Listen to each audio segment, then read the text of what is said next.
Alright, we're going to talk about position, speed, and acceleration. The position function gives you the specific position relative to the origin of an object as a function of time.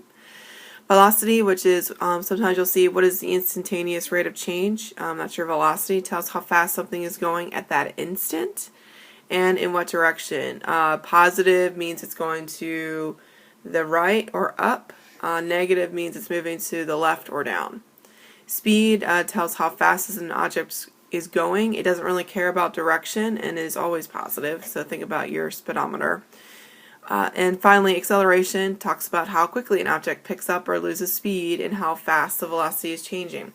Speed increases when the signs of acceleration and velocity are the same. Speed decreases when acceleration and velocity are opposite. And so the way that we denote our position function, we use s of t or x of t. Our velocity function is v of t or s prime of t. Speed is the absolute value of velocity. And acceleration is the derivative of velocity or the second derivative of your position function.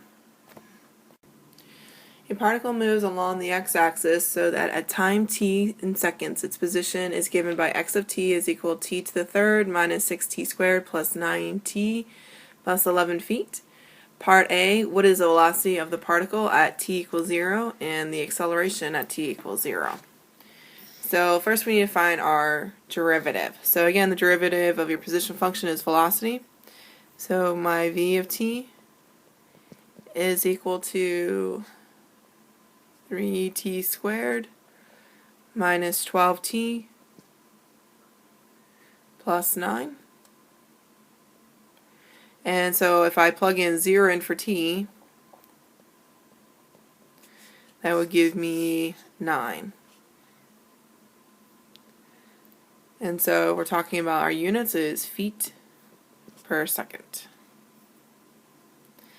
My acceleration is the derivative of my velocity, which is going to give me 6t minus 12, and its acceleration at time equals 0 is negative 12 feet per second squared.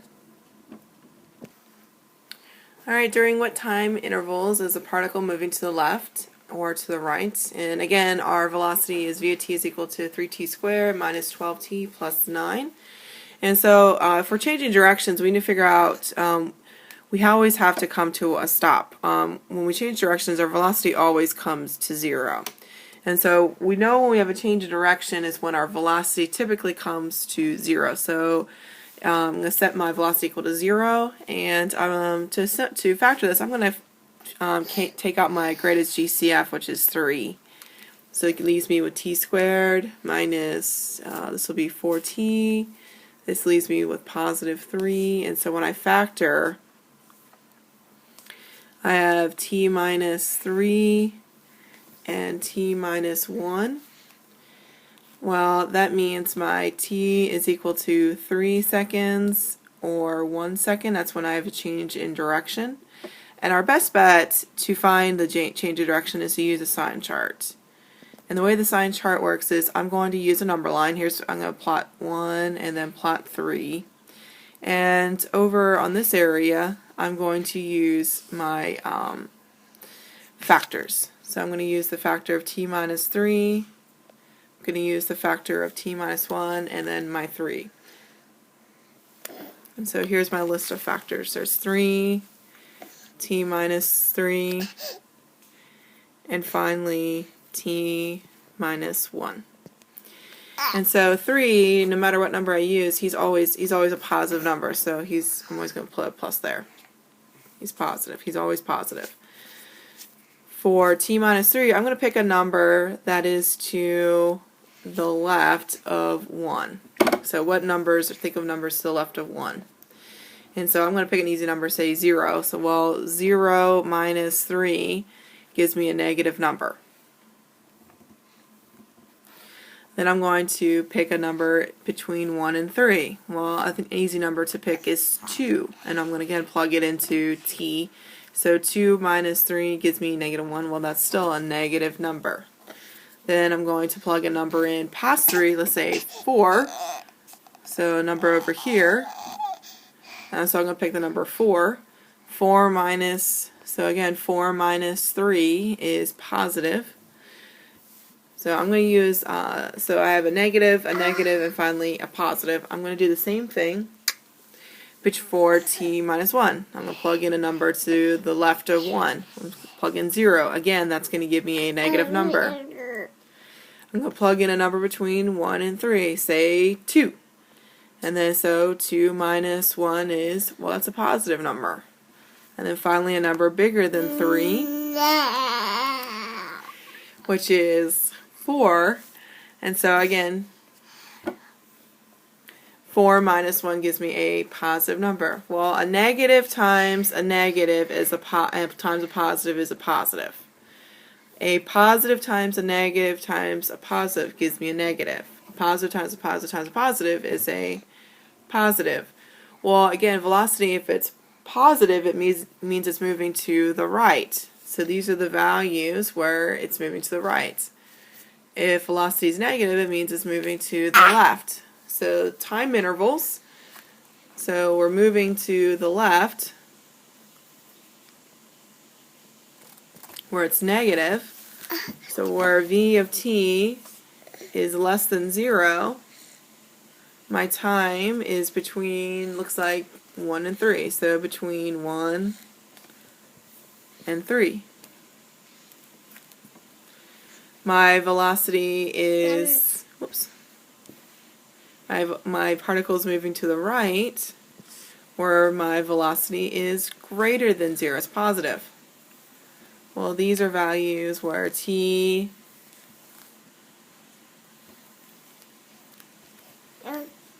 is less than 1 and t is greater than 3.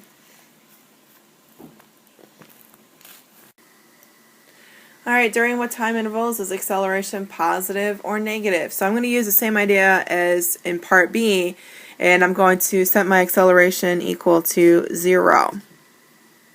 So I have 16 minus 12 is my acceleration. I'm setting that equal to 0.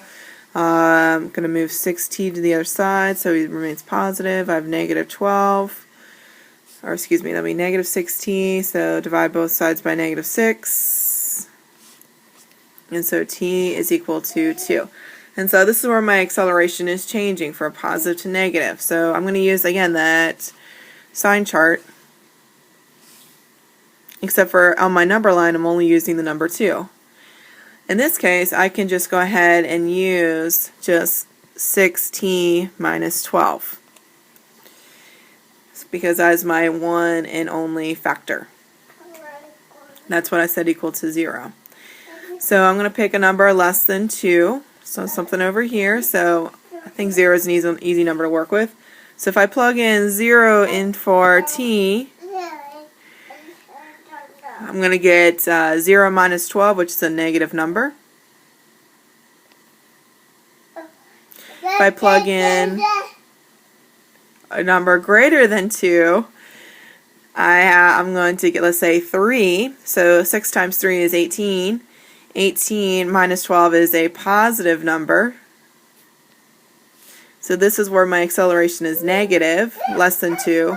My acceleration is positive, greater than 2. So my acceleration is positive. A of t is greater than 0, where t is greater than 2 seconds. My acceleration is negative, where my t is less than 2 seconds. Alright, part D, what is the average velocity on the interval from 1 to 3? And so I'm going to plug in, this is not a point, it's not 1 comma, x coordinate 1, y comma, or y coordinate 3. These are two x values, so I need to find v of 1 and v of 3. v of 1 is 3 minus 12 plus 9, and let's see here, that gives me 0. v of 3, is 3 times 9 is 27, minus 36 plus 9, again gives me 0. And so if you're doing your y coordinates, you're doing y2, which is 0, minus y1, which is again 0, over x2, which is 3, minus x1, which is 1. Well, you can pretty much know that the average velocity is 0 feet per second.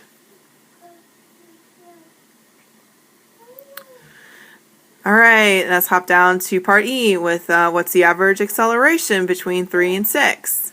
So again, these are two x coordinates, so I'm going to plug in 3 and plug in 6. So A of 3 is 6 times 3 is 18, minus 12 is 6. A of 6 is 6 times 6 is 36. Minus 12 is 24.